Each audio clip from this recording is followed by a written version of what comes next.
அன்பர்களே, ஆண்டவராகிய இயேசு கிறிஸ்துவின் நாமத்தில் உங்களுக்கு மனம் நிறைந்த வாழ்த்துக்களை தெரிவித்துக் கொண்டு சத்திய வசனம் திருமறை பாட நிகழ்ச்சிக்கு உங்களை அன்போடு அழைக்கிறோம். சத்திய வசனம், இது தேவனின் வசனம். நாம் சோர்ந்து போகையில் கரம் கொடுக்கும் நம் தேவனின் வசனம், நம் தேவனின் வசனம். சமாதானத்தின் தேவன் தாமே உங்களை முற்றிலும் பரிசுத்தமாக்குவாராக. உங்கள் ஆவி, ஆத்துமா, சரீரம் முழுவதும் நம்முடைய கர்த்தராகிய இயேசு கிறிஸ்து வரும்போது குற்றமற்றதாய் இருக்கும்படி காக்கப்படுவதாக. இயேசு கிறிஸ்துவின் இனிய நாமத்தில் சத்திய வசனம் நேயர்களுக்கு என் அன்பின் வாழ்த்துக்கள். கிறிஸ்தவ வாழ்க்கையிலே நான் மிக முக்கியமான ஒரு நிகழ்ச்சியாக கருத வேண்டியது என்னவென்றால் இயேசு கிறிஸ்துவின் இரண்டாம் வருகை. அந்த வருகையை எதிர்பார்த்திருக்கிறவன் உலகத்திற்குள் போக மாட்டான். அழிந்து போகிற இந்த உலகத்தின் இன்பங்களையோ புகழையோ பெருமையையோ நாடமாட்டான்.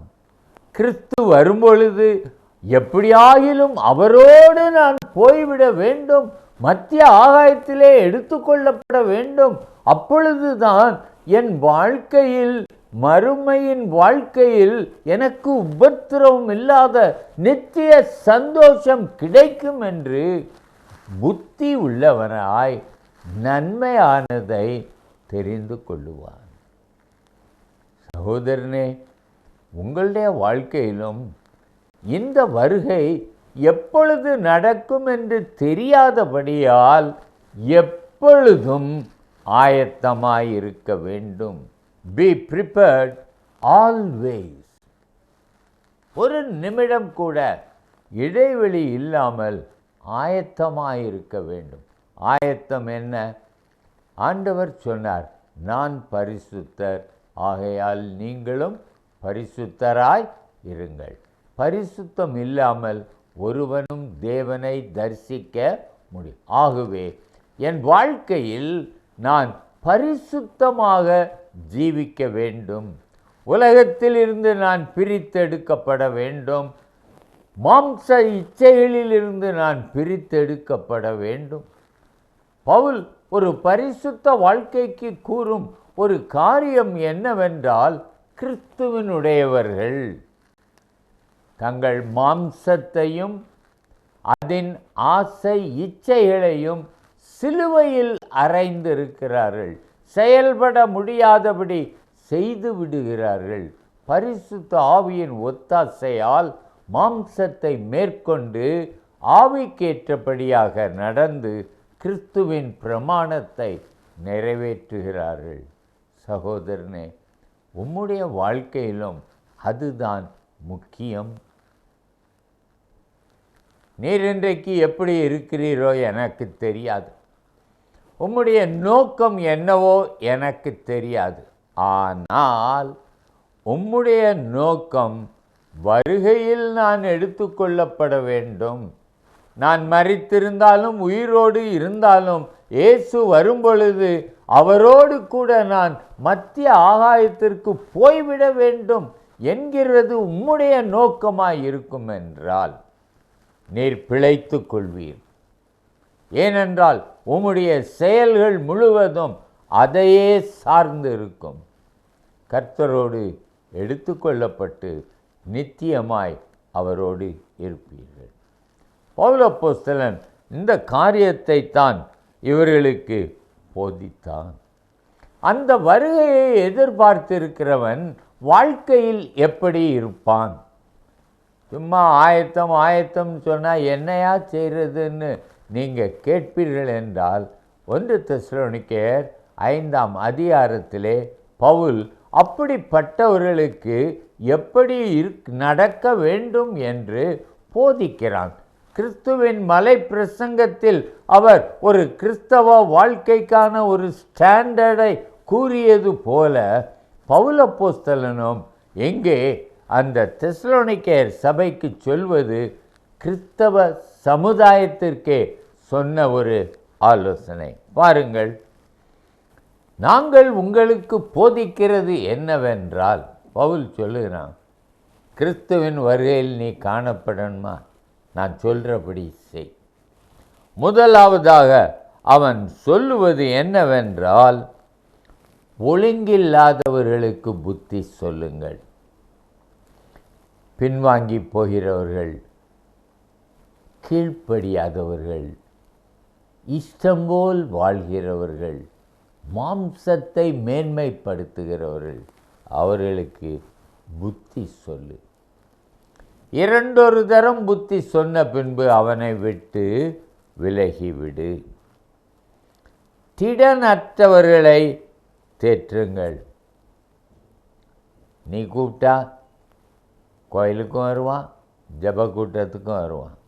இன்னொருத்தன் கூப்பிட்டா சாராய கடைக்கும் போவான், சினிமாவுக்கும் போவான். திடன் இல்லை, ஸ்டெடி வாழ்க்கை இல்லை. பாவத்தில் ஒரு காலம், பரிசுத்தத்தில் ஒரு காலமாய் இருக்க முடியாது. அப்படிப்பட்டவர்களை நீங்கள் கடிந்து கொண்டு அவர்களோடு நேரம் செலவிட்டு அவர்களை திடப்படுத்துங்கள், கிறிஸ்துவுக்குள் திடப்படுத்துங்கள். அப்பொழுது வருகையிலே சந்தோஷப்படுவீர்கள். பலவீனரை தாங்குங்கள். விசுவாசத்தில் பலவீனமாக இருப்பாங்க, அவங்கள தாங்குங்க. சிலர் நாம் சொல்லுவோம், எதுனாலும் ஜோமன்னு ஆண்டவர் செய்வார்னு ஜோசியக்காரன்ட்ட போய் கேட்பான், இது எப்படி முடியும், நான் இந்த இடத்துல வீட்டை கட்டலாமான்னு. அவன் கிறிஸ்தவன் தான், ஆனால் ஜோசியம் கேட்க போகிறான். பலவீனன், விசுவாசத்தில் பலவீனன். அவனை நான் தள்ளிவிடக்கூடாது, அவனை சேர்த்து கொண்டு புத்தி சொல்லி கிறிஸ்துவுக்குள் அவனை நான் திடப்படுத்த வேண்டும். பலவீனரை தாங்குங்கள். எல்லாரிடத்திலும் நீடிய சாந்தமாயிருங்கள். நீங்கள் ஒன்று சொல்கிறீங்க, ஏற்றுக்கொள்ள மாட்டேங்க. என்னையா, நான் இவ்வளவு தெளிவாக அவனுக்கு புத்தி சொல்லியும் அவன் கேட்க மாட்டேன்றான்னா, ஒரு காலத்தில் நாமும் அப்படித்தானே இருந்தோம். யார் சொன்னாலும் அது நம்ம மண்டைக்குள் ஏறவில்லை அல்லவா, நம்முடைய இருதயம் மாறவில்லை அல்லவா. அதை நினைத்து அவர்கள் மாறும் வரை பொறுமையாய் அவர்களுக்கு உபதேசிக்க வேண்டும். இது நாம் செய்ய வேண்டிய ஒரு காரியம். 15ஆம் வசனத்தில், ஒருவனும் மற்றொருவன் செய்யும் தீமைக்கு தீமை செய்யாதபடி பாருங்கள். நமக்கு அநேக வசனங்கள் தெரியும். தீமையை தீமையினால் வெல்லாமல் தீமையை நன்மையினால் வெல்லுங்கள்.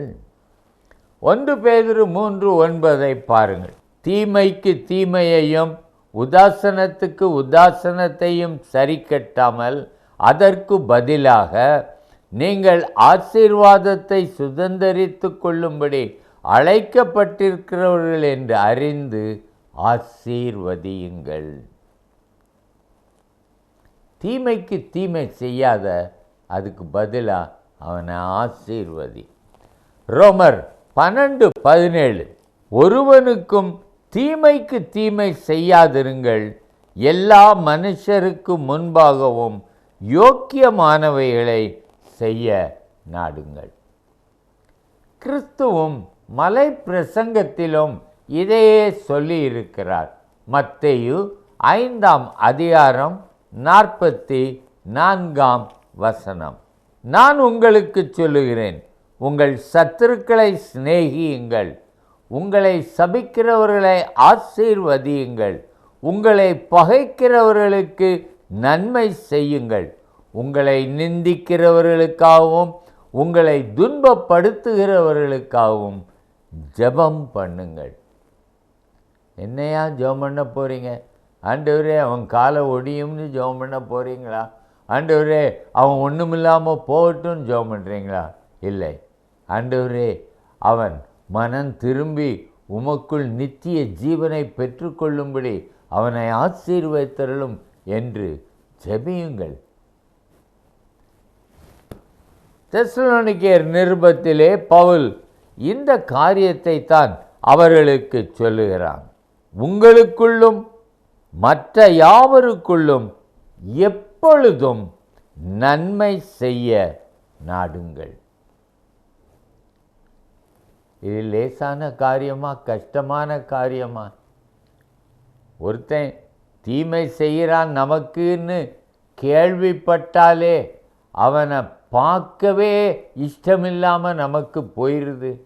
அவனை பற்றிய எண்ணம் ஒரு எரிச்சலை நமக்குள்ளே உண்டாக்குது. காரணம், தேவனுடைய அன்பு நமக்குள் இல்லை. நான் பரிசுத்த ஆவியானவரால் நடத்தப்படுகிறேன் என்றால் எனக்குள் இந்த கசப்பு வராது. அவன் தீமை செய்தால் என்ன? நீங்களோ தீமை செய்ய நினைத்தீர்கள், தேவனோ அதை நன்மையாக முடிய பண்ணினார்னு யோசேப்பு சொன்னது போல நானும் அந்த யோசேப்பின் தேவன் தான் என்னுடைய தேவன். எனக்கு நீ தீமை செய்ய முனைந்தாய், ஆனால் தேவனோ அதை எனக்கு நன்மையாக மாற பண்ணினார் என்று சொல்லுவோம். அந்த விசுவாசம் இருக்கும் என்றால் ஒருவன் செய்யும் தீமைக்கு நான் தீமை செய்யாமல் அவனை ஆசீர்வதிப்போம். அடுத்தாற்போல் பவுல் சொல்லுகிறான், ஒரு கிறிஸ்தவன் எப்பொழுதும் சந்தோஷமாயிருக்க வேண்டும். சகோதரனே, உம்மால் எப்போ சந்தோஷமாயிருக்க முடியும்? எல்லா காரியங்களும் நன்மையாக நடக்கும்போது நீங்கள் நினைத்ததெல்லாம் உங்களுக்கு கிடைச்சா சந்தோஷமாக இருப்பீங்க. ஆனால் நீங்கள் நினைச்சது ஒன்றுமே நடக்கவில்லை என்றால் நமக்குள்ள விசுவாசம் இருக்கணும். தேவன் எனக்கு தருவதெல்லாம் நன்மைக்கே.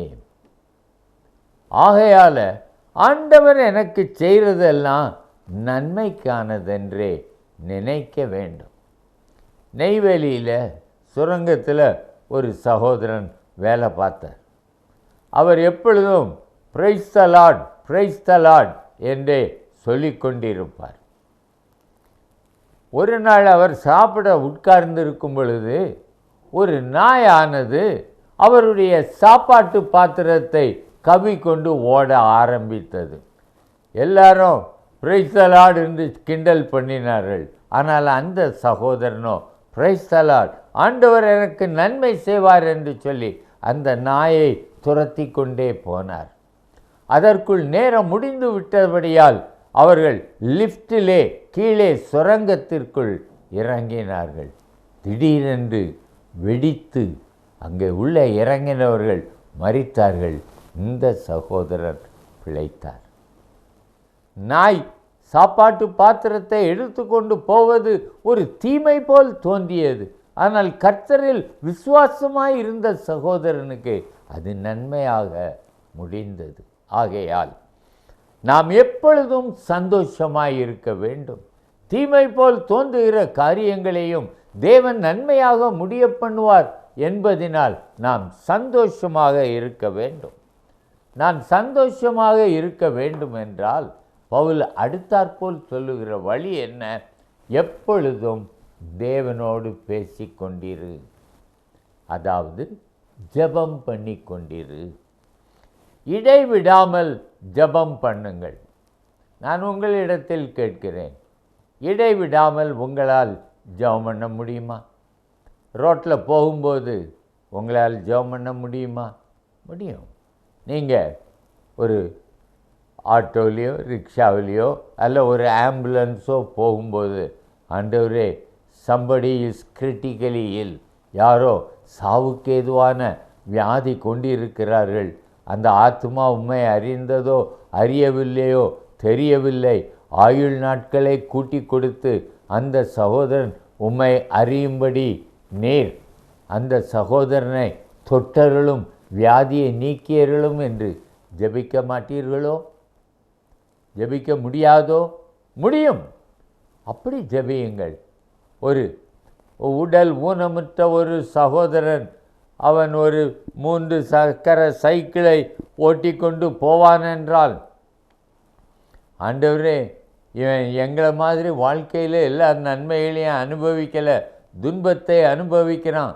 தகப்பனே, அவனை நீர் எப்படியாகிலும் அவன் பாவத்தை மன்னித்து பரலோகத்தில் சேர்த்து கொள்ளும் என்று ஜெபம் பண்ணக்கூடாதோ? இப்படி நான் தெருவில் போகும் பொழுதே நான் மற்ற மனிதர்களுக்காக ஜெபித்து கொண்டே இருப்பேன் என்றால் நான் தேவனோடு பேசிக்கொண்டே இருக்கிறேன். என் உள்ளம் சந்தோஷத்தால் நிரம்பும்.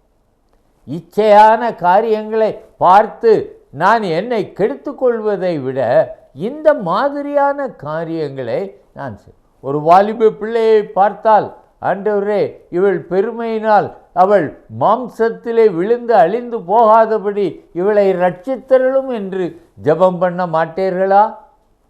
இடைவிடாமல் ஜெபம் பண்ண முடியும். ஒரு சகோதரனுக்கு ஒரு துக்கமான நிகழ்ச்சி என்றால் உடனே அவனை ஆற்றி தேற்ற அவனுக்காக ஜெபம் பண்ணுங்கள். வாழ்க்கையில் இடைவிடாமல் ஜெபம் பண்ண சொல்லுகிறான்.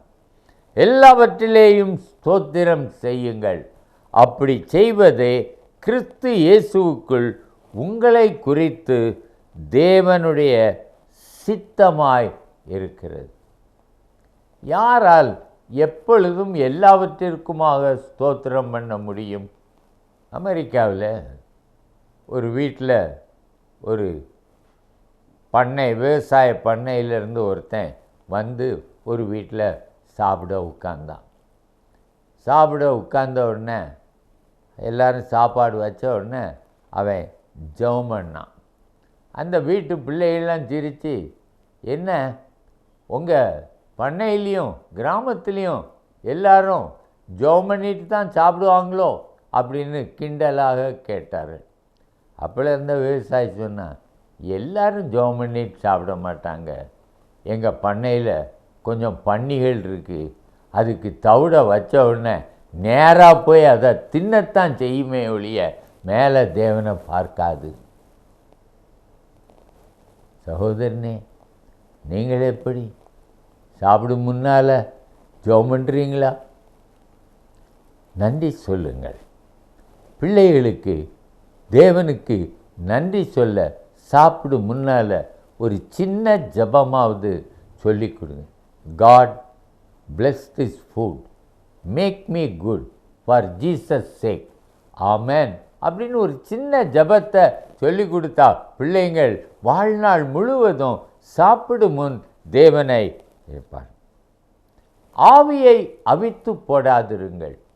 கள்ள உபதேசங்களுக்கு செவி கொடுத்து எனக்கு பைபிள் தெரியும், இதான் ஆண்டவர் சொல்கிறார் என்று தவறான உபதேசங்களுக்கு கீழ்ப்படிந்து ஆவியை அவித்து போடாதிருங்கள். பாவம் செய்யும் பொழுதும் பாவத்தில் நிலைத்திருக்கும் பொழுதும் ஆவியை அவித்து போடுகிறோம். தீர்க்க தரிசனங்களை அற்பமாய் எண்ணாதிருங்கள். இந்த தீர்க்க தரிசனன்றது எனக்கு என்ன பிள்ளை பெறும்னு கேட்குறதல்ல. தீர்க்க தரிசி தேவனுடைய வார்த்தைகளை ஜனங்களுக்கு கொடுக்கிறவன். நீங்கள் கேட்கும் பிரசங்கங்களை எல்லாம் தீர்க்க தரிசனமாய் எண்ணுவீர்கள் என்றால் அந்த ஆலோசனைகளை அற்பமாய் எண்ணாதிருங்கள். எல்லாவற்றையும் சோதித்து பார்த்து நலமானதை பிடித்து கொள்ளுங்கள். எல்லாத்தையும் சோதித்து பார்க்காம ஒன்றையும் பின்பற்றாத. யாராவது சொன்னால் ரொம்ப நல்லா இருக்கும், லட்சக்கணக்கான பேர் போவாங்க.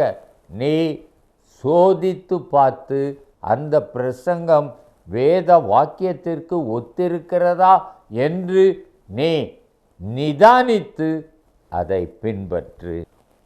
உனக்கு ஒரு காரியம் சொல்கிறேன், இது நல்லதா கெட்டதான்னு, இதை செய்யலாமா செய்யக்கூடாதான்னு நிறையா நேரத்தில் சந்தேகம் வரும். அதுக்கு பவுல் சொல்கிறான், பொல்லாங்காய் தோன்றுகிற எல்லாவற்றையும் விட்டு விலகு. பொல்லாங்காய் தோன்றுகிற எல்லாவற்றையும் விட்டு விலகு. அது பொல்லாங்காய் இருக்கணுன்றது இல்லை.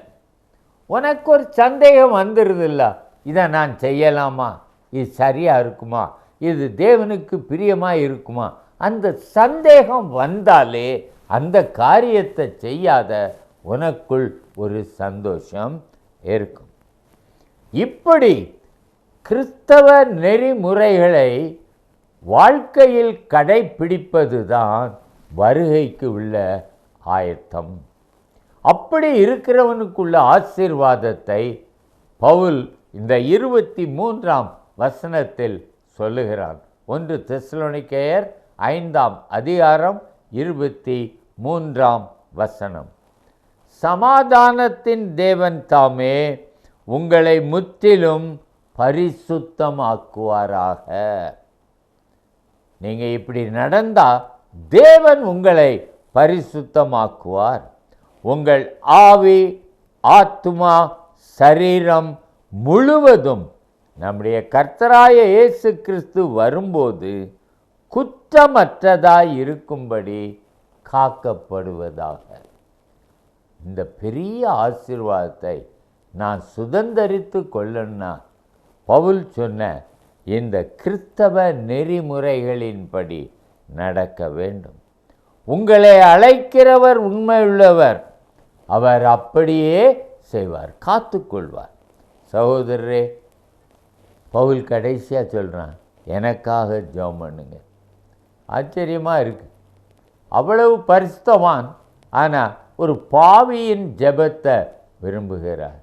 இன்றைக்கும் அநேக ஊழியர்களுக்கு நம்முடைய ஜெபம் தேவை. நீங்கள் ஜெபிக்கிறீர்களா? இந்த சத்தியவசன ஊழியத்திற்காகவும் அதிலே ஊழியம் செய்கிறவர்களுக்காகவும் ஜெபியுங்கள். உங்கள் ஜெபங்கள் அவர்களுக்கு தேவை. நம்முடைய கர்த்தர் அவர் உண்மையுள்ளவர், அவர் அப்படியே. சகோதரனே, இந்த தெசலோனிக்கேயர் நிருபம் நம்பிக்கையின் நிருபம். காரணம், இயேசு வரும்பொழுது நாம் அவரோடு எடுத்துக்கொள்ளப்பட வேண்டும். அதற்கு நீங்கள் இன்றைக்கு உங்கள் வாழ்க்கையை மாற்றுவீர்களா? ஜெபிக்கலாம். அன்பின் தகப்பனே, இன்றைக்கும் உம்முடைய வார்த்தைகளையும் கிறிஸ்தவ நெறிமுறைகள் என்ன, எப்படிப்பட்டது, எப்படி அதை நடத்த வேண்டும் என்பதையும் கேட்ட ஒவ்வொருவரோடும் நீர் இடைப்பட்டு சமாதானத்தின் தேவன் அவர்களை பரிசுத்தமாக்கும். பரிசுத்தமாக்கின அவர்களை பரலோகத்திற்கு பாத்திரவான்களாக காத்து கொள்ளும். ஆவி, ஆத்மா, சரீரம் பரிசுத்தமாக இருக்க காத்து கொள்ளும். எண்ணங்கள், செயல்கள், சிந்தைகள் எல்லாவற்றிலும், பார்வைகள் எல்லாவற்றிலும் ஒரு பரிசுத்தத்தை தாரும். பரலோகத்தில் உம்மோடு நின்று அவர்கள் உம்மை துதித்து பாட ஒரு பெரிய ஆசீர்வாதத்தை இவர்களுக்கு தந்தரணும். தகப்பனே, இன்றைக்கும் கேட்ட இவர்களுக்கு நீர் இந்த பரலோக ஆசீர்வாதத்தை கொடுத்து எப்பொழுதும் சந்தோஷமாய் வைத்து கொள்ளும். இயேசு நாமத்தில் பிதாவே, ஆமென்.